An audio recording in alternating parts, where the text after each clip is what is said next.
स्वागत है आपका self study classes with Sumit Jain YouTube channel में। तो सभी साथियों एक बार वीडियो को लाइक जरूर कर देंगे दोस्तों। और 1 जुलाई से चतुर्थ बैच स्टार्ट हो चुका है दोस्तों। अगर आपको अभी भी एडमिशन लेना है और चतुर्थ बैच में दोस्तों आप शुरुआत से पढ़ना चाहते हैं तो आप शुरुआत से पढ़ सकते हैं। ठीक है, इसमें दोस्तों टीजीटी पीजीटी स्पेशल यानी कि निचोड़ क्लास, यानी कि दोस्तों आपसे क्वेश्चन किस प्रकार से एग्जामों में पूछे जाते हैं उन पर हम रोज 2:30 बजे एक क्लास होती है, उस क्लास में आपको निचोड़ पढ़ाया जाता है।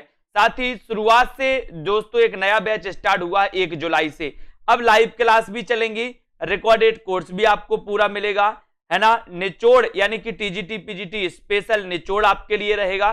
ठीक है, और साथ ही दोस्तों आपके लिए पूरा ट्रिकी वीडियो और टॉपिक वाइज टेस्ट भी आपके लिए करवाए जाएंगे। ठीक है, तो पूरा मटेरियल एक साथ आपको मिलने वाला है। जरूरत है तो आपकी एडमिशन लेने की, वो भी दोस्तों आप एडमिशन ले सकते हैं मात्र 1099 में आप एडमिशन ले सकते हैं। ठीक है, तो जितने भी हमारे साथी हैं सभी एडमिशन जरूर लें दोस्तों।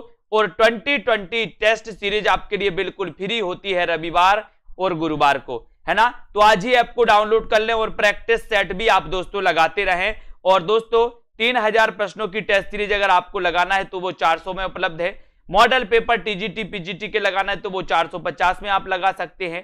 ठीक है, तो सभी लोग वीडियो को लाइक जरूर करें। स्टार्ट करते हैं आज का ये सेशन। और जिन भी साथियों को एडमिशन लेना है वो एडमिशन लेकर के जल्दी ले, अभी ऑफर है आपके लिए, तो ऑफर का लाभ उठाते हुए आप दोस्तों एडमिशन लेकर अध्ययन अपना कर सकते हैं अंतिम दिनों में। ठीक है, चलिए स्टार्ट करते हैं आज का ये सेशन। आज का पहला प्रश्न आपकी स्क्रीन पर है और वो प्रश्न है औरत की बोली कृति के रचनाकार कौन है। आपको चयन करना है औरत की बोली एक किसकी कृति है या कृति के रचनाकार कौन है। महुआ माझी हैं, गीता श्री हैं, मैत्रेयी पुष्पा या फिर दोस्तों अलका सराबगी। बताइए औरत की बोली कृति के रचनाकार कौन माने जाते हैं।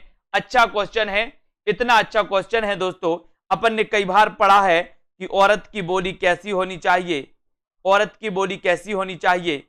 बोले सर गीता, है ना, जिसमें गीता सी लगे, गीता श्री, गीता के जैसी होनी चाहिए। औरत की बोली कैसी होनी चाहिए, गीता के जैसी।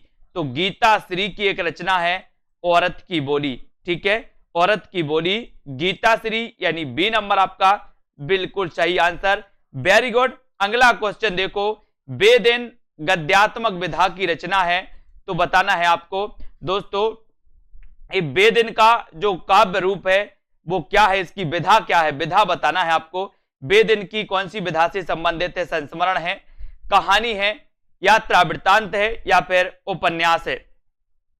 बेदिन बताइए, सभी लोग बताएंगे। और जिन भी साथियों ने self study classes app download नहीं किया वो सेल्फ स्टडी क्लासेस ऐप को जरूर डाउनलोड करना है। और बेदिन की आपको विधा बतानी थी, तो ये विधा है दोस्तों आपकी कौन सी, उपन्यास। कौन सी विधा से संबंधित है, बेदिन जो है दोस्तों ये उपन्यास से संबंधित है, यानी कि आपका उत्तर डी की तरफ चला जाता है, डी की तरफ बेदिन उपन्यास है। ठीक है, बहुत बढ़िया। अगला क्वेश्चन आपको बताना है मध्यकालीन बोध का स्वरूप। कल ये रचना अपन ने पढ़ी थी, इसमें दोस्तों ऑप्शन में आपके महावीर प्रसाद द्विवेदी था, लेकिन मध्यकालीन स्वरूप है, मध्यकालीन बोध का स्वरूप आपको बताना है आज। कल मैंने आपको सुधरवाया भी था, जल्दी से बताएं ये रचना किसकी है। मध्यकालीन बोध का स्वरूप के लेखक कौन है, सभी लोग बताएंगे, है ना। और उत्तर आपका क्या हो जाएगा, रामचंद्र शुक्ल हैं, नामवार से हैं, हजारी प्रसाद द्विवेदी हैं, तब आपका सीधा सीधा उत्तर हो जाएगा। बोले सर ये जो रचना है 153 में, ये मध्यकालीन बोध का स्वरूप जो रचना है ना, ये जो कृति है रचना, ये दोस्तों ये कृति है हजारी प्रसाद द्विवेदी की, हजारी प्रसाद द्विवेदी की है। ये हजारी प्रसाद द्विवेदी है, इनका जन्म हुआ था 1907 में। ठीक है, आपको पता होगा। और हजारी प्रसाद द्विवेदी के बारे में जब अपन पढ़ते हैं कि सर इन्होंने हिंदी साहित्य की भूमिका नामक ग्रंथ लिखा, इन्होंने हिंदी साहित्य का आदिकाल नामक ग्रंथ लिखा, इन्होंने हिंदी साहित्य का उद्भव और विकास नामक ग्रंथ लिखा, कबीर नाम की इनकी एक आलोचनात्मक कृति भी आपने पढ़ी होगी। ठीक है, अशोक के फूल दोस्तों इनकी एक कृति पढ़ी होगी आप लोगों ने, बहुत सारी है। कोटज भी इनकी रचना पढ़ी है आपने दोस्तों, अनाम दास का पोथा भी इनकी रचना पढ़ी है, किसकी, हजारी प्रसाद द्विवेदी की। इन रचनाओं को आपको याद करते जाना है। और अगला है दोस्तों अरस्तु का काव्य शास्त्र, ये किसकी कृति है, इसके रचनाकार कौन है, आपको चयन करना है। अरस्तु का काव्य शास्त्र के रचनाकार कौन माने जाते हैं, बाबू गुलाब राय, है ना, डॉक्टर नगेंद्र नामवार से हैं, या फिर हजारी प्रसाद द्विवेदी। अच्छा क्वेश्चन आपसे पूछा गया, यह प्रश्न कई बार आया है दोस्तों। अरस्तु का काव्य शास्त्र के रचनाकार कौन माने जाते हैं, अरस्तु का काव्य शास्त्र ये किसकी रचना है, ये भी आपको बताना है। जिन भी साथियों ने एडमिशन नहीं लिया वो सभी साथी एडमिशन ले, ऑफर है आप लोगों के लिए। और टीजीटी पीजीटी स्पेशल निचोड़ क्लासे भी आपके लिए है ना। स्पेशल क्या होता है एग्जाम की दृष्टि से वो भी आपको बताया जाता है ना। तो अरस्तु का काव्य शास्त्र, यहां पर सीधा सीधा क्वेश्चन आपका जाएगा दोस्तों, डॉक्टर नगेंद्र। अरस्तु का काव्य शास्त्र के रचनाकार कौन है, डॉक्टर नगेंद्र। और 2 नंबर आपका बिल्कुल सही है।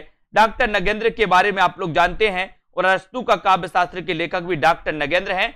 दूसरी परंपरा की खोज किस विधा की रचना, विधा बताना है। दूसरी परंपरा की खोज, दूसरी परंपरा की खोज है ना, ये बताना है। और इसकी रचनाकार भी आपको बताना है, ये किस विधा की रचना है और इसके रचनाकार कौन है। आलोचना विधा से संबंधित है, खोज एवं सर्वेक्षण से, कहानी, या फिर ये ललित निबंध है, बताइए, सभी लोग बताएंगे। ये दूसरी परंपरा की खोज ये किसकी कृति है और इसकी विधा क्या है, वो भी आपको चयन करना है। दूसरी परंपरा की खोज, और बहुत बढ़िया आंसर आप लोगों ने बताया है। अब कौन बताएगा कि दूसरी परंपरा की खोज के रचनाकार कौन है, वो भी अगर आप लोग बता देते हैं तो बढ़िया है। देखते हैं कौन कौन बता रहा है। सभी ने बताया है कि सर ये दूसरी परंपरा की खोज जो रचना है ये आलोचना विधा से संबंधित है। और ये जो रचना है दोस्तों ये नामवर सिंह की रचना है। किसकी रचना है, नामवर सिंह की रचना है, जो आपका बिल्कुल सही उत्तर हो जाएगा। 1 नंबर आपका सही हो जाएगा। वेरी गुड आंसर, बहुत बढ़िया आंसर आया है। दूसरी परंपरा की खोज है ना, और आलोचना है। नेक्स्ट है अप्रवासी की यात्राएं। अप्रवासी की यात्राएं नामक जो कृति है दोस्तों, ये जो कृति है इस कृति के रचनाकार कौन है। अप्रवासी की यात्राएं, ये रचना किसकी है, डॉक्टर नगेंद्र की है, अभिमन्यु अनंत की है, डॉक्टर धर्मवीर भारती, या फिर कन्हैया लाल लंदन। दोस्तों आप अभिमन्यु अनंत को जानते होंगे, ये मॉरीशस के दोस्तों है ना, मॉरीशस से संबंधित है दोस्तों अभिमन्यु अनंत जी।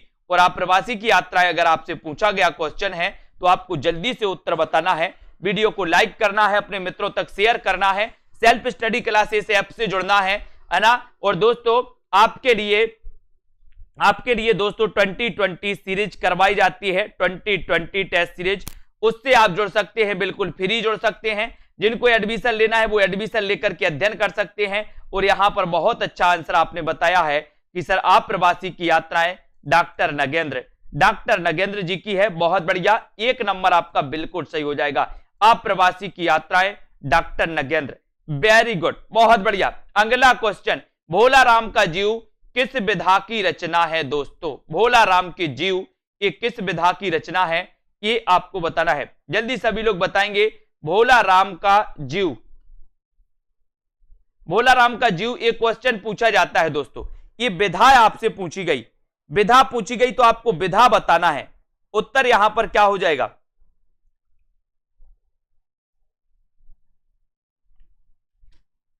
भोला राम का जीव ये किस विधा की रचना है, ये आपको बताना है। विधा आपसे पूछा गया है। और जो दोस्तों आयोग द्वारा उत्तर दिया जाता है ना,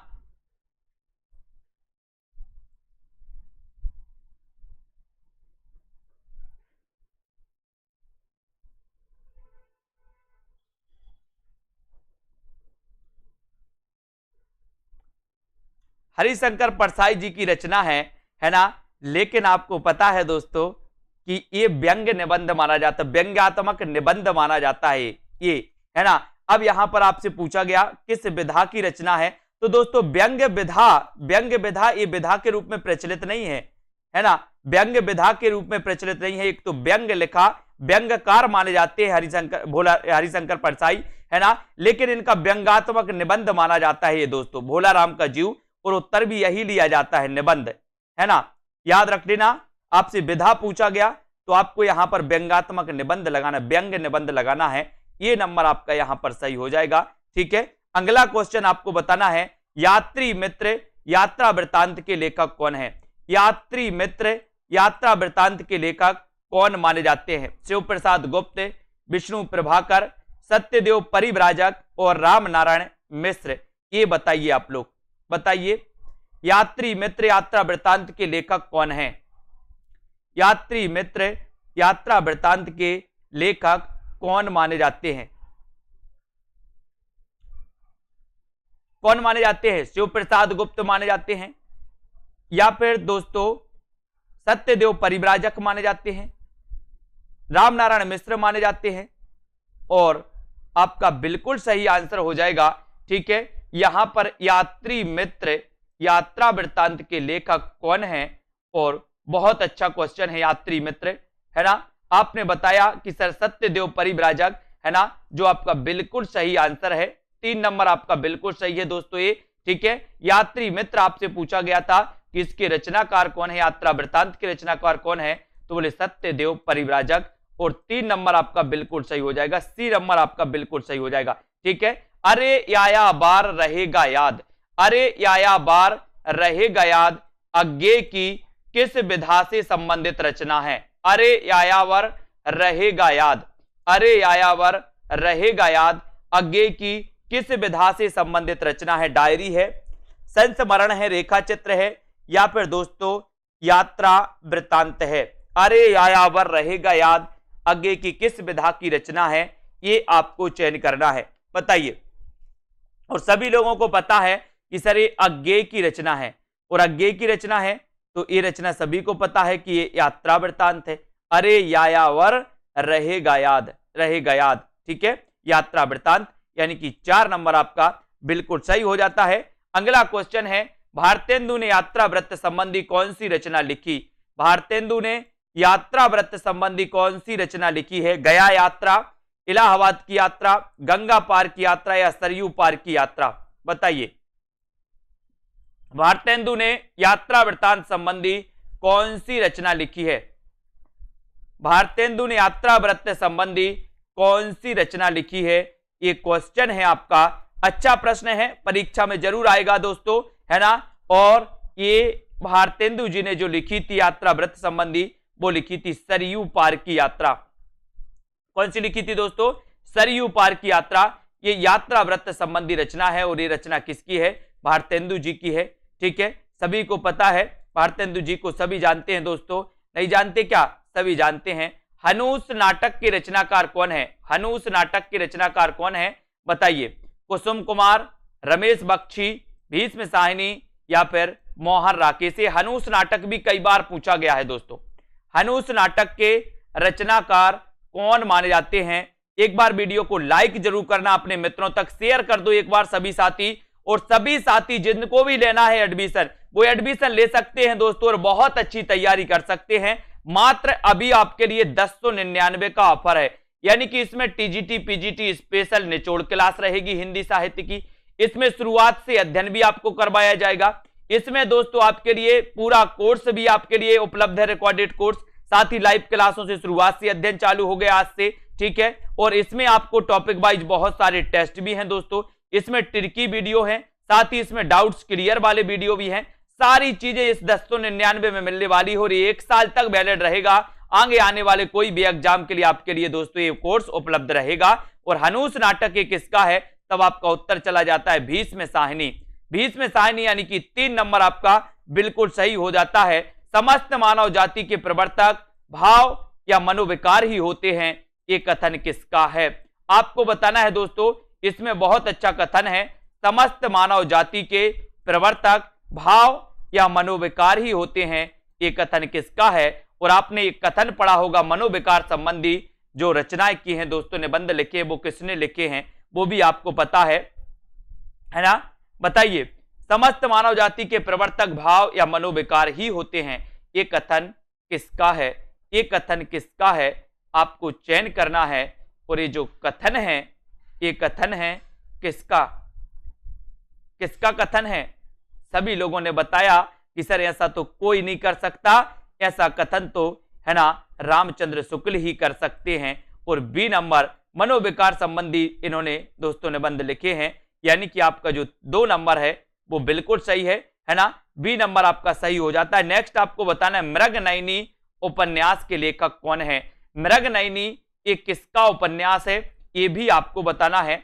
सभी लोग बताएंगे मृगनयनी उपन्यास के उपन्यासकार कौन। ये तो कई बार उपन्यास पूछा गया।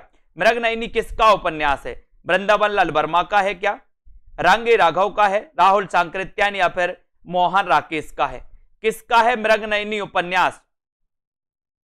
अच्छा क्वेश्चन है और बढ़िया दोस्तों आपको बताना है ना। और सभी को पता है कि सर एक उपन्यास है झांसी की रानी, एक उपन्यास है झांसी की रानी, और झांसी की रानी उपन्यास भी वृंदावन लाल वर्मा का है ना, और मृगनयनी उपन्यास भी वृंदावन लाल वर्मा का है। ये दोनों उपन्यास आपको याद रखना है, झांसी की रानी, मृगनयनी, ये वृंदावन लाल वर्मा के उपन्यास हैं। और वृंदावन लाल वर्मा ऐतिहासिक उपन्यासकार भी माने जाते हैं दोस्तों, ऐतिहासिक उपन्यासकार भी माने जाते हैं वृंदावन लाल वर्मा, क्योंकि झांसी की रानी इनका उपन्यास ही है ऐतिहासिक, झांसी की रानी, है ना, ऐतिहासिक उपन्यासकार भी माने जाते हैं, ये भी आपको याद रखना है। नेताजी कहन के रचनाकार कौन है, नेताजी कहन, नेताजी कहन आपको बताना है ना, नेताजी कहन के रचनाकार कौन है, हरिशंकर परसाई हैं या फिर दोस्तों मनोहर श्याम जोशी हैं या फिर भैरव प्रसाद गुप्त हैं, बताइए।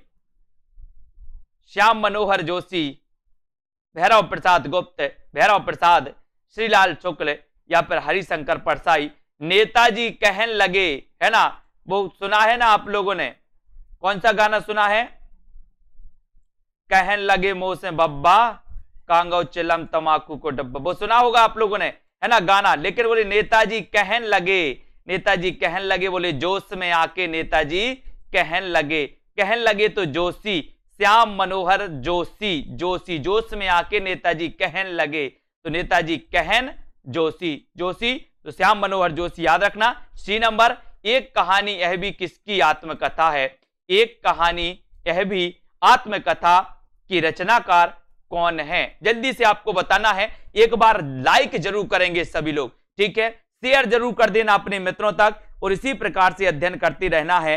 एक कहानी यह भी किसकी आत्मकथा है, ये आपको चयन करना है, और उत्तर आपका सीधा सीधा हो जाएगा, सीधा सीधा क्या हो जाएगा, मन्नू भंडारी है क्या, है ना, और मृदुला गर्ग हैं, चित्रा मुदगल हैं, और उत्तर आपका सही हो जाएगा, क्या हो जाएगा सही। बोले सर एक कहानी यह भी कि मन्नू किसकी है, मन्नू भंडारे में गई है ना, तो ये मन्नू भंडारी आपको याद रख लेना, एक कहानी यह भी कि मन्नू भंडारे में गई है, भंडारे में, ठीक है, मन्नू भंडारी की ये आत्मकथा है, एक कहानी यह भी, ठीक है, यानी कि आपका 1 नंबर बिल्कुल सही हो जाएगा दोस्तों, 1 नंबर राइट आंसर हो जाएगा।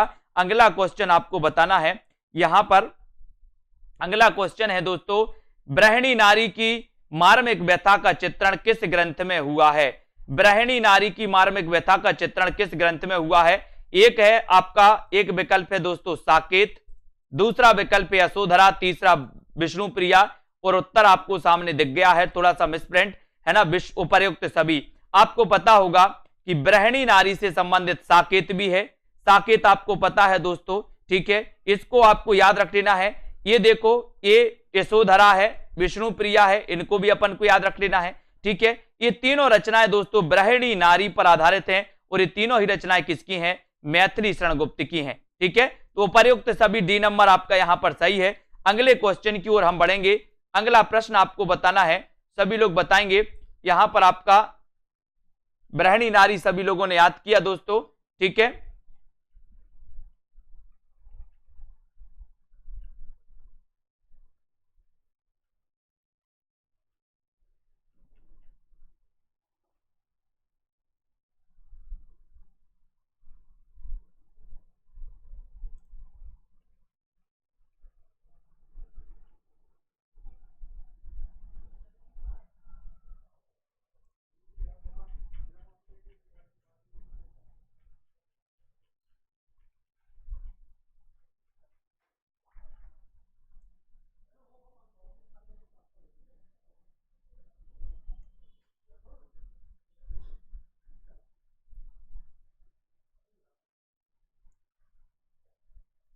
यहां आ जाओ। ठीक है, अगले क्वेश्चन की ओर हम बढ़ते हैं। यहां पर अपना मृग नहीं हो गया था। चलिए, आपको बताना है गुड़िया भीतर गुड़िया किस विधा की रचना है। गुड़िया भीतर गुड़िया किस विधा की रचना, उपन्यास है, आत्मकथा है, जीवनी या फिर कहानी है, बताइए। अगला क्वेश्चन आपकी स्क्रीन पर आ चुका है। गुड़िया भीतर गुड़िया ये जो कहानी है, ये कहानी किसकी है, जल्दी बताएं। उपन्यास, आत्मकथा, जीवनी या फिर दोस्तों कहानी, बताइए सभी लोग, ये किसकी है। और बिल्कुल सही उत्तर क्या हो जाएगा। उत्तर सभी लोगों ने बताया कि सर ये गुड़िया भीतर जो गुड़िया रचना है, ये रचना है आत्मकथा से संबंधित है, यानी कि 2 नंबर आपका बी नंबर बिल्कुल सही हो जाएगा।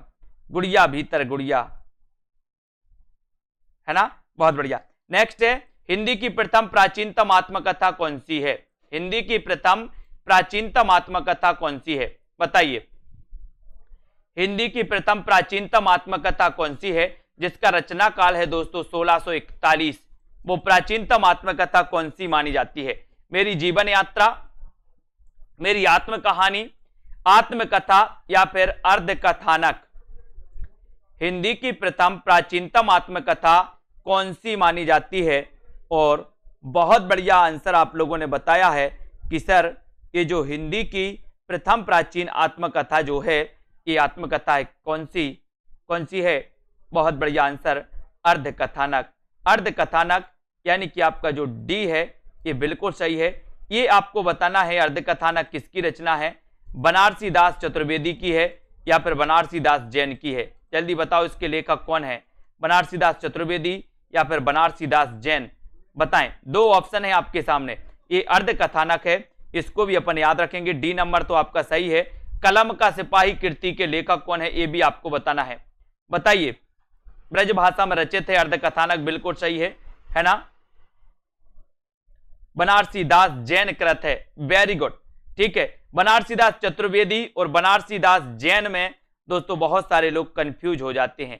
ठीक है, अब आपको बताना है कि कलम का सिपाही कृति के लेखक कौन हैं। कलम का सिपाही कृति के रचनाकार कौन माने जाते हैं। विष्णु प्रभाकर हैं, प्रेमचंद हैं, अमृत राय हैं या फिर दोस्तों राम बिलास शर्मा हैं। कलम का सिपाही, और कलम का सिपाही तो लगभग सभी को पता है। अगर इस उपनाम पूछ लिया जाता आपसे कि उपनाम किसका है, तब आप प्रेमचंद लगा देते, लेकिन कलम का सिपाही आपसे पूछा गया कि कलम का सिपाही कृति के रचनाकार कौन है, तब आपको उत्तर लगाना अमृत राय। अमृत राय यानी कि सी आपका बिल्कुल सही है। मिला तेज से तेज किस विधा की रचना है। मिला तेज से तेज ये किस विधा की रचना है दोस्तों, सभी लोग बताएंगे। इसकी रचनाकार दोस्तों सुधा चौहान है। कौन है, सुधा चौहान। अब आपको बताना है कि मिला तेज से तेज ये इसकी विधा क्या है, इसकी विधा बताना है। जीवनी है, आत्मकथा है, निबंध है या फिर संस्मरण है। मिला तेज से तेज विधा बताना है इसकी 169 का आंसर सभी लोग बताएंगे। और बहुत बढ़िया आंसर आपका चला जाएगा, क्या चला जाएगा, सभी लोगों ने बता दिया है कि सर ये मिला तेज से तेज जो है ये जीवनी है ना। और ये सुभद्रा कुमारी चौहान के जीवन पर आधारित है।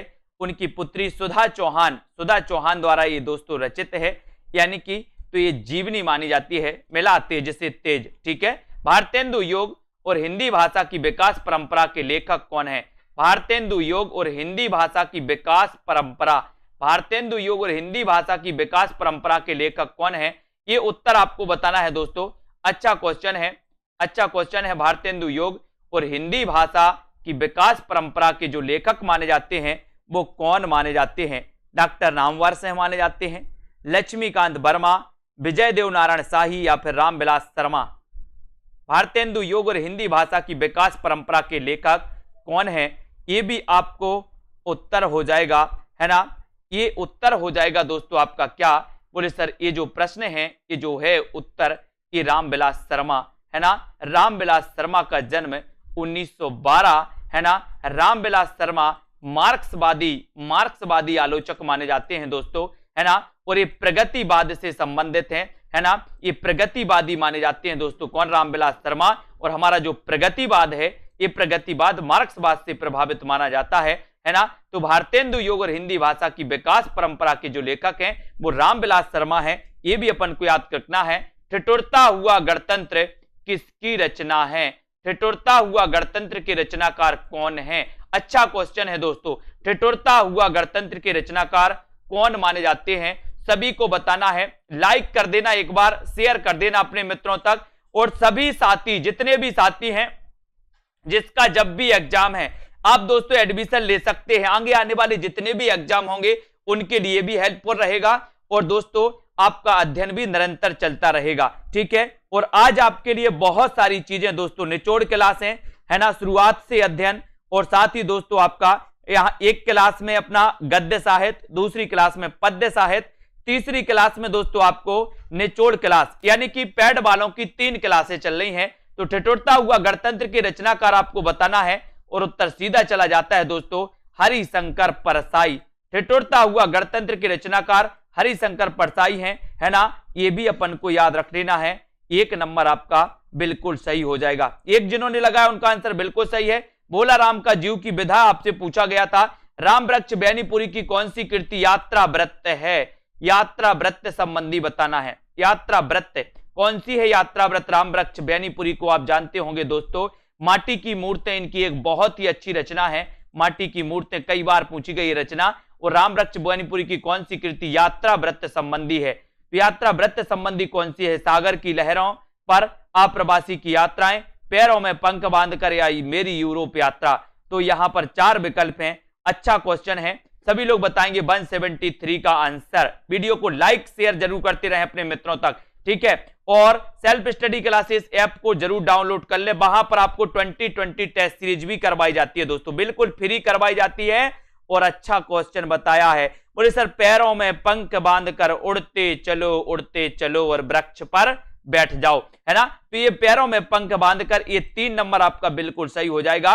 मैंने आपको कई बार याद करवाया है कि यात्रा करना है तो पैरों में पंख बांधो और उड़ते चलो वृक्ष पर बैठ जाओ। वृक्ष पर बैठ जाओ तो राम वृक्ष बैनीपुरी का यात्रा वृत्तांत संबंधी ये रचना है। नारी पात्र मधुलिका का संबंध किस कहानी से है? अच्छा क्वेश्चन आया दोस्तों। मधुलिका का संबंध किस कहानी से है? आकाशदीप से, पुरस्कार से, देवदासी से या फिर इंद्रजाल से? बताइए नारी पात्र मधुलिका का संबंध किस कहानी से है? किस कहानी से है?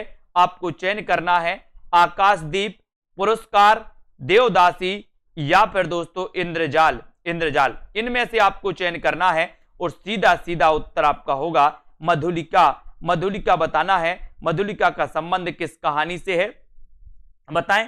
पात्र भी पूछा जाता है दोस्तों कभी कभी, और पात्र आपको प्रश्न दिख रहा होगा मधुलिका का संबंध किससे है। और यहां पर आपका सीधा उत्तर है दोस्तों, है ना। बोले मधुलिका को पुरस्कार मिलना चाहिए। क्या मिलना चाहिए? मधुलिका को पुरस्कार। तो मधुलिका किससे संबंधित होगी? पुरस्कार कहानी से संबंधित होगी। और आपने भी उत्तर बिल्कुल सही चयन किया है। बी नंबर आपने लगाया है, बिल्कुल राइट आंसर है। सभी लोग बिल्कुल जुट जाएं तैयारी के लिए।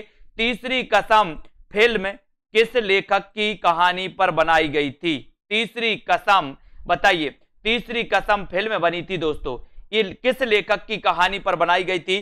प्रेमचंद, फणीश्वरनाथ रेणु या फिर दोस्तों चंद्रधर शर्मा गुलेरी या फिर जैनेन्द्र कुमार? तीसरी कसम ये फिल्म बनी थी। और ये फिल्म बनी थी दोस्तों, फिल्म बनी थी किसकी कहानी पर बनी थी?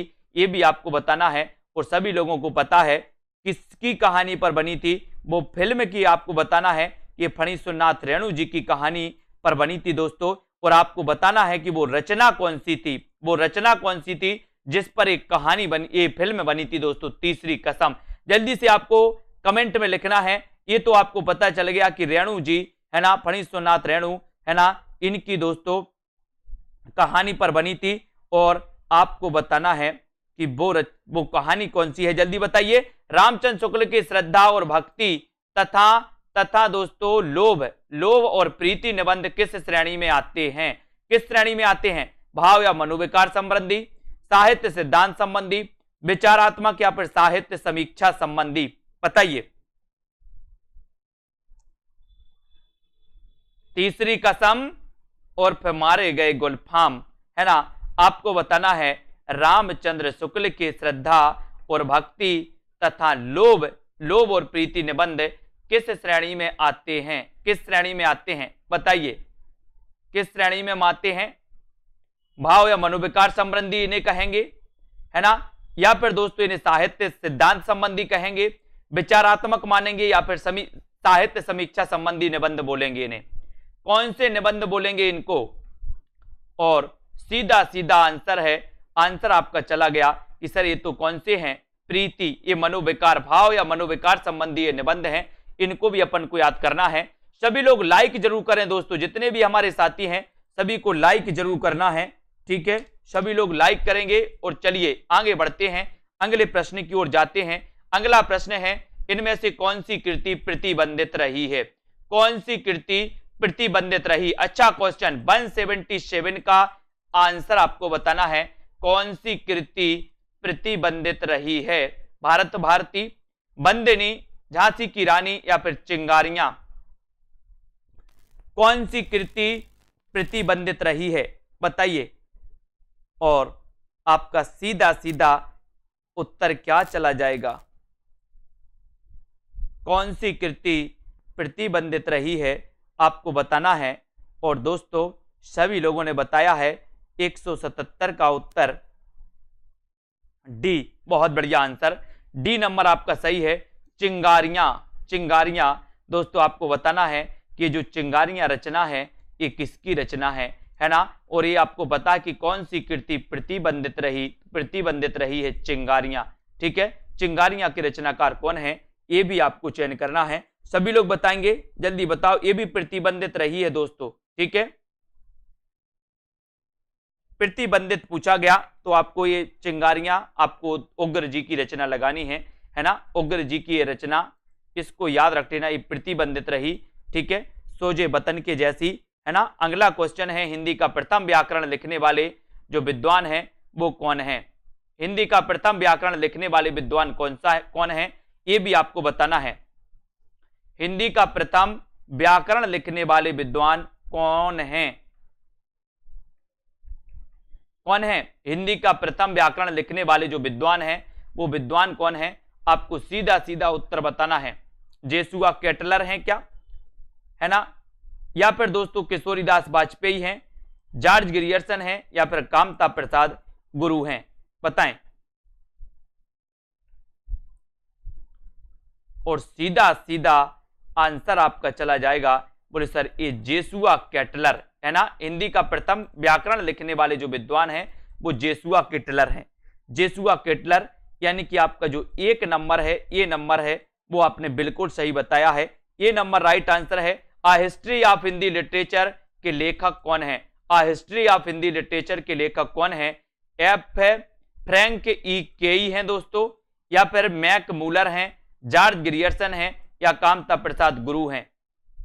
आ history of Hindi literature, F E Keay भी आपको मिल जाएगा, है ना। एफ ई केई भी आपको ऑप्शन मिलेगा, फ्रैंक ई के भी दोस्तों ऑप्शन में मिलेगा आपको।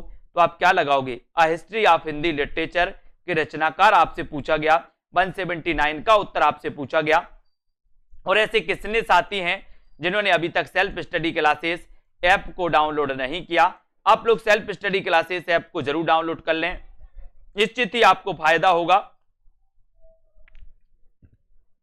और सीधा उत्तर है फ्रैंक ई केई, आ हिस्ट्री ऑफ हिंदी लिटरेचर के दोस्तों लेखक माने जाते हैं। एक नंबर आपका बिल्कुल सही हो जाता है, ठीक है। अगले क्वेश्चन की ओर बढ़ेंगे। रामचंद्र शुक्ल ने हिंदी साहित्य के आधुनिक काल को किस अन्य नाम से अभिहित किया? दोस्तों रामचंद्र शुक्ल ने हिंदी साहित्य के आधुनिक काल को किस अन्य नाम से अभिहित किया है? बताइए, किस अन्य नाम से अभिहित किया है? प्रश्न क्रमांक 180। सभी लोग वीडियो को लाइक कर देंगे, अपने मित्रों तक शेयर कर देंगे, सेल्फ स्टडी क्लासेस ऐप को अभी डाउनलोड कर लेंगे, ठीक है। आपको बताना है उत्तर क्या हो जाएगा। रामचंद्र शुक्ल ने हिंदी साहित्य के आधुनिक काल को क्या नाम दिया? दोस्तों 180 में बताएं कौन कौन बता रहा है। लगभग सभी लोगों को पता है कि सर रामचंद्र शुक्ल ने हिंदी साहित्य के आधुनिक काल को गद्य काल कहा। क्या कह दिया इन्होंने? गद्य काल कहा। और आपका उत्तर सीधा सीधा बी की तरफ जाता है। बी नंबर आपका बिल्कुल सही हो जाता है। बी नंबर राइट आंसर हो जाता है ना। खाले की बारी किसकी रचना है? खाले की बारी, खाले की बारी है ना, खाले की बारी है ना, बारी होता ना, बारी, घर के पीछे बारी होता है ना, कहीं कहीं बारा बोला जाता है, बोले बारे में है ना, कहीं कहीं बारी बोला जाता है, बारी। तो खाले के बारी, खाले के बारी दे दो, बोले सर खाले के बारी, खाले के बारी दे दो, अमीर हो जाएगा। उसको खाले का बारी दे दो, खाले का बारी, अमीर हो जाएगा, अमीर। क्या हो जाएगा? अमीर। तो खाले के बारी के रचनाकार कौन है? खाले के बारी है ना। कौन सा? खाले के बारी। ठीक है, खाले के बारी के रचनाकार अमीर खुसरो हैं। और 3 नंबर आपका बिल्कुल सही हो जाएगा। सी नंबर आपका राइट आंसर हो जाएगा। ठीक है, नेक्स्ट प्रश्न देखते हैं। अपभ्रंश को पुरानी हिंदी किसने कहा है? अपभ्रंश को पुरानी हिंदी किसने कहा है? अच्छा क्वेश्चन है, डाउट्स वाला क्वेश्चन है, पूछा ही जाता है, कई बार पूछा जाता है दोस्तों। अब आपको बताना है अपभ्रंश को पुरानी हिंदी किसने कहा है। जल्दी सभी लोग बताएंगे उत्तर आपका क्या हो जाएगा। अपभ्रंश को पुरानी हिंदी किसने कहा है? फटाफट से बताते जाएं और वीडियो को एक बार लाइक जरूर करना है, सभी लोग करते जाएं, है ना। अच्छा क्वेश्चन है दोस्तों। और आपका सीधा सीधा उत्तर है, बोले सर चंद्रधर शर्मा गुलेरी लगा दो, है ना, 3 नंबर लगा दो। अपभ्रंश को पुरानी हिंदी किसने कहा? तो उत्तर चला जाएगा चंद्रधर शर्मा गुलेरी, है ना। और दोस्तों यहां पर अगर लग जाता साहित्यक अपभ्रंश को, साहित्यक अपभ्रंश को पुरानी हिंदी किसने कहा, तब आपका उत्तर होता रामचंद्र शुक्ल। साहित्यक अपभ्रंश को पुरानी हिंदी कहा रामचंद्र शुक्ल ने, और अपभ्रंश को पुरानी हिंदी कहा दोस्तों किसने? चंद्रधर शर्मा गुलेरी ने। यह भी आपको याद करना है। नेक्स्ट क्वेश्चन है यहां पर, संत काव्य नाम किसने दिया? 183 संत काव्य पढ़ते दोस्तों। सूफी काव्य धारा को 2 शाखाओं में बांटा गया, सॉरी भक्ति काल को 2 शाखाओं में बांटा गया दोस्तों। एक तो सगुण भक्ति शाखा और दूसरी निर्गुण भक्ति शाखा। फिर सगुण को भी 2 में बांटा गया और निर्गुण को भी 2 में बांटा गया। ठीक है, उसी में दोस्तों निर्गुण काव्य धारा में एक काव्य धारा थी संत काव्य धारा, जिसे रामचंद्र शुक्ल ने ज्ञानाश्रयी शाखा कहा था, है ना। तो दोस्तों संत काव्य धारा किसने कहा था? संत काव्य उसे किसने कहा था? रामचंद्र शुक्ल ने तो नहीं कहा, है ना। रामकुमार वर्मा ने कहा था क्या, है ना। तो बिल्कुल सही आंसर आ गया है कि सर संत काव्य जो कहा था, संत काव्य जो नाम दिया है वो दिया है किसने? किसने दिया है? रामचंद्र शुक्ल ने दिया क्या? नहीं दिया। किसने दिया? रामकुमार वर्मा ने। इन्होंने तो ज्ञानाश्रयी शाखा कहा था, इसे ज्ञानाश्रयी शाखा, ज्ञानाश्रयी शाखा कहा था, है ना। रामकुमार वर्मा ने इसे संत काव्य कहा था, संत काव्य। तो यहां पर आपका 2 नंबर बिल्कुल सही हो जाएगा। ये रामकुमार वर्मा है, 1905 में इनका जन्म होता है ना, रामकुमार वर्मा का। और ये छायावाद के दोस्तों, छायावाद से संबंधित माने जाते हैं। ठीक है, अगला क्वेश्चन है, आचार्य हजारी प्रसाद द्विवेदी ने वाणी का डिक्टेटर किसे कहा? अच्छा क्वेश्चन है, वाणी का डिक्टेटर किसे कहा? प्रश्न क्रमांक 184। वीडियो को लाइक जरूर करना है आपको, है ना। 9:45 पर एक क्लास आपकी आती है दोस्तों 10-15 मिनट की, वो जरूर देख लीजिए, है ना। आपको बताना है कि आचार्य रामचंद्र शुक्ल, आचार्य हजारी प्रसाद द्विवेदी ने वाणी का डिक्टेटर किसको कहा है? वाणी का डिक्टेटर किसे कहा है? कबीर को कहा है या फिर दोस्तों बताएं, है ना। जिसको भी लेना है नीचे नंबर चल रहा है, नंबर पे भी संपर्क कर सकते हैं, व्हाट्सअप कर सकते, दोनों नंबर हैं दोस्तों। सेकंड वाला व्हाट्सअप नंबर है, आपको पता है। और कबीर हजारी प्रसाद द्विवेदी ने वाणी का डिक्टेटर कबीर को कहा है। मेरा व्हाट्सअप नंबर दोस्तों ए वाला आपको लिखना है ना, 6263 3305, है ना, 05 और 86 6263, है ना, 330586। ये व्हाट्सअप नंबर आपको लिख लेना है। कहीं भी आपको दोस्तों, है ना, प्रॉब्लम जाती है, आप व्हाट्सअप करके भेज सकते हैं। 6263330586 नीचे भी नंबर चल रहा है व्हाट्सअप वाला। ठीक है, तो यहां पर आपका उत्तर कबीरदास बिल्कुल सही हो जाएगा। कबीरदास बिल्कुल सही है। अगला क्वेश्चन जो है ना, तुम जिन जानो गीत है यहु निज ब्रह्म विचार, ये किसने कहा है? बोले तुम जो गीत जान रहे हो ये ब्रह्म विचार है ना। तो ये बताना है ये पंक्ति किसकी है? कबीर की, रैदास की है ना। ये आपको बताना है, जल्दी से बताओ, रैदास, दादू या फिर नानक है? बताइए, सभी लोग बताएंगे उत्तर क्या हो जाएगा।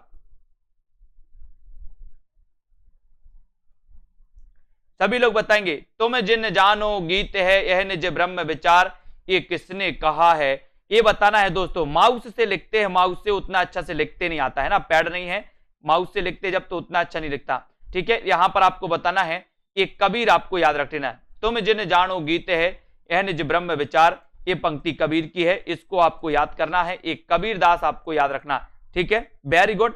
सभी लोग वीडियो को लाइक जरूर करेंगे और इसी प्रकार से अध्ययन करते रहें। और जिन भी साथियों को एडमिशन लेना है वो आज ही दोस्तों सेल्फ स्टडी क्लासेस ऐप से जुड़ जाएं। और आज से नया बैच स्टार्ट हो चुका है, चतुर्थ बैच स्टार्ट हो चुका है और इसमें दोस्तों आपको बिल्कुल शुरुआत से पढ़ाया जा रहा है, शुरुआत से पढ़ाया जा रहा है, जहां पर दोस्तों आपके लिए आज हिंदी साहित्य के इतिहास की एक क्लास हुई है। आप अभी भी एडमिशन ले सकते हैं, अभी भी ऑफर भी आपके सामने है। और दोस्तों इसमें स्पेशल क्या है, टीजीटी पीजीटी के लिए तो स्पेशल निचोड़ क्लासें चल रही हैं। निचोड़ क्लास में क्या है, निचोड़ क्लास में ये है दोस्तों कि आदिकाल में कौन से क्वेश्चन पूछे जाते हैं अधिकांशतः, भक्ति काल में कौन से क्वेश्चन आते हैं, है ना, रीति काल में कौन से, जो क्वेश्चन आते रहते हैं वही क्वेश्चन पूछे जाते हैं दोस्तों, है ना, तो अधिकांशतः वही क्वेश्चन आते हैं। तो उन चीजों को अपन ने दोस्तों निचोड़ बनाया और निचोड़ के माध्यम से आपको 2:30 बजे, रोज 2:30 बजे एक लाइव क्लास होती है, उस लाइव क्लास के माध्यम से उन निचोड़ को पढ़ाया जाता है ना। उसकी रिकॉर्डेड कोर्स ऐप पर दिया जाए, रिकॉर्डेड वीडियो ऐप पर दिया जाता है कि ताकि अगर कोई लाइव अटेंड नहीं कर पाता तो रिकॉर्डेड से पढ़ सकता है। ठीक है, तो जिन भी साथियों को एडमिशन लेना है वो आज ही एडमिशन लें और बहुत अच्छे से एडमिशन दोस्तों आप लेकर के तैयारी कर सकते हैं। 1099 का ऑफर सभी लोगों के लिए है। ठीक है, रश्मि पाठक जी, मनीषा गिल जी, जानवी, नमन जी, दारसू जी, सोनिया, आशा जी, सुषमा, गीतिका जी, रेसू, खुशबू जी, मनीषा, गीतिका जी, विवेक जी, निरुपम जी, सभी साथियों को, उदय जी, आस्था जी, राम मूरत जी, प्रिया जी, बीनू जी, आकाश जी, सुमन, सूरज जी, मंजू, ओपी जी, ठीक है, दारसू, गीतिका जी, प्रमिला जी, पूनम जी, बहुत बढ़िया, निरुपम, रीना जी, आरसी मलक जी, ठीक है, सूरज जी, प्रतिमा, हर्षिता जी, शैलेश जी, अमृता जी, लवली जी, गीतिका जी, उदय, जया जी, मयंक, गीतिका जी, दारसू जी, बहुत बढ़िया, अनीता यादव, OMI, ओम देव जी, श्याम पंडित जी, सुनीता जी, कार्तिक, नरेश, सरिता, तनु जी, रश्मि पाठक जी, आयुष जी, किरण जी, अजय कुशवाहा जी, इंदु जी, गीतिका जी, शैलेश जी, दिव्या जी, है ना, सुनील पांडे जी, रजनी जी, वेरी गुड, संतोष कुमार जी हैं, लल्लन जी हैं, है ना, पूजा वर्मा जी, रितु, मनीषा जी, अनुज, रोहित कुमार जी, लालदास जी, सचेत जी, धन्यवाद, प्रवीण ओझा जी, किरण जी, मंजू, सुनील जी, बहुत बढ़िया, धन्यवाद, ज्योति पापनी जी और बरखा ठाकुर जी, कमला जी, ठीक है, और रजनी, राजवीर जी, वेरी गुड, सोनू सिंह जी, मोहित जी, सभी लोगों को धन्यवाद। सभी साथी इसी प्रकार से अध्ययन करते रहें और दोस्तों आगे बढ़ते रहें। अमिता सरकार जी, है ना, बिल्कुल, तनु जी, गिरधारी, आयुष जी, अनुज जी, लवली ठाकुर जी, सतीश जी, जयराम जी, रचनी, प्राची सिंह जी, माया रानी जी, सचेत, लालदास जी, बहुत बढ़िया, धन्यवाद, धन्यवाद सभी साथियों को। वीडियो को लाइक शेयर करते रहें, बढ़ते रहें। 10 बजे एग्जाम पार में दोस्तों एक क्लास होती है, एग्जाम पार में अभ्यास क्लास होती है, वो भी आप लोगों को जिनको करना है कर सकते हैं, है ना। वेरी गुड, अमित कुमार जी, सुनीता जी, कुरैशी जी हैं अपने, है ना, रचना, दारसू, अनुज जी, सभी साथियों को धन्यवाद। और आज के इस वीडियो के लिए दोस्तों मेहनत करते रहिए, पढ़ते रहिए, अध्ययन करते रहिए। ठीक है, जय हिंद।